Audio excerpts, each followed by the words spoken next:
बिस्मिल्लाहिर्रहमानिर्रहीम। Basic knowledge के साथ एक बार फिर हाजिर है।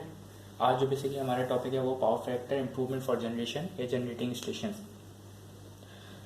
उसके बारे में हम आज बात करेंगे। देखें, जितना अहम ज़रूरी होता है ना एक इंडस्ट्री को पावर फैक्टर इम्प्रूव करना, उतना ही अहम होता है एक जनरेटिंग स्टेशन को कि वो पावर फैक्टर अपना इम्प्रूव करके या मेंटेन करके रखे।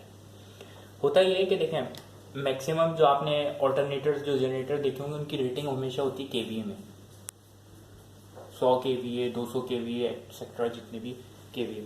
मगर जो एक्चुअल जो यूज करते हैं हम पावर, वो किलोवाट यूज करते हैं। ये वाली पावर हम यूज कर रहे होते हैं। यानी कि आपने बल्ब भी अगर देखा हो, बल्ब 25 वाट, 24 वाट, 48 वाट, तो इस तरीके से वोल्टेज में जो होती है वो पावर होती है जो हम यूज कर रहे होते हैं। ये पावर हमें चाहिए नहीं होती, मगर ये जरूरी भी होती है, बन भी जाती है, इसकी फिर अलग वो है। मगर ये पावर असल पावर होती है जो हम यूज कर रहे होते हैं। अब होता ही है कि जनरेटिंग स्टेशन में जितनी किलोवाट, यानी कि किलोवाट जितने ज्यादा जनरेट होंगे, ये वाले किलोवाट उतनी ही एक जनरेटिंग स्टेशन ज्यादा अर्निंग करेगा। अगर जितने ही ये कम होने शुरू हो जाएंगे, उतनी उसकी अर्निंग जो है, उसके यूनिट जो है कम जनरेट होंगे और उसकी बिजली मतलब वो कम बिकेगी, तो जाहिर बात है उनकी यूनिट भी कम होंगे।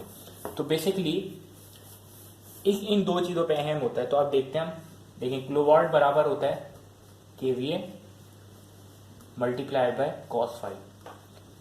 अब मैं आपको एक एग्जांपल के थ्रू समझाने की कोशिश करता हूँ कि किलोवाट्स क्यों ज्यादा हमें चाहिए होते हैं और हमारा जो क्या अगर पावर फैक्टर इंप्रूव नहीं हुआ तो उसका असर क्या होता है। देखिए फॉर एग्जाम्पल, मेरे पास एक 1000 केवीए का एक ऑल्टरनेटर है और उसका पावर फैक्टर है 0.9। आप इसको मल्टीप्लाई करेंगे तो आपके पास 900 किलोवाट आएंगे। 900 किलोवाट, ठीक है, 900 किलोवाट आएंगे, ठीक है। अब 900 किलोवाट मेरे पास आएंगे अगर पावर फैक्टर 9 है, 0.9 है। अब इस पावर फैक्टर को मैं गिराता हूं, ये पावर फैक्टर किसी भी वजह से मेंटेन नहीं कर पाया और 0.7 हो गया। अब किलोवाट कितने हो गए? 0.7। यानी कि अब ये 0.7 मल्टीप्लाई करेंगे तो 700 किलोवाट हो गया और 0.9 पर मुझे 900 किलोवाट मिल रहे थे। और मैं गिराता हूं, देखें 5, ये देखें, ये हो गए मेरे पास 500 किलोवाट।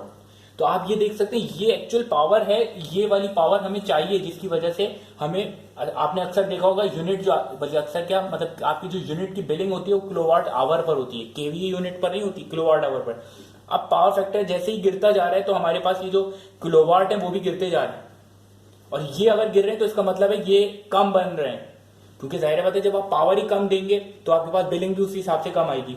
तो ये देखें आप, ये पावर फैक्टर इंप्रूव ना होने की वजह से कितने किलोवाट आपके कम होते जा रहे हैं। तो इसलिए इनको पावर फैक्टर इंप्रूव करके रखना पड़ता है ताकि मैक्सिमम किलोवाट बना सकें। अब 0.9 रखा तो इसमें मैक्सिमम कितने बन सकते हैं? 900 किलोवाट।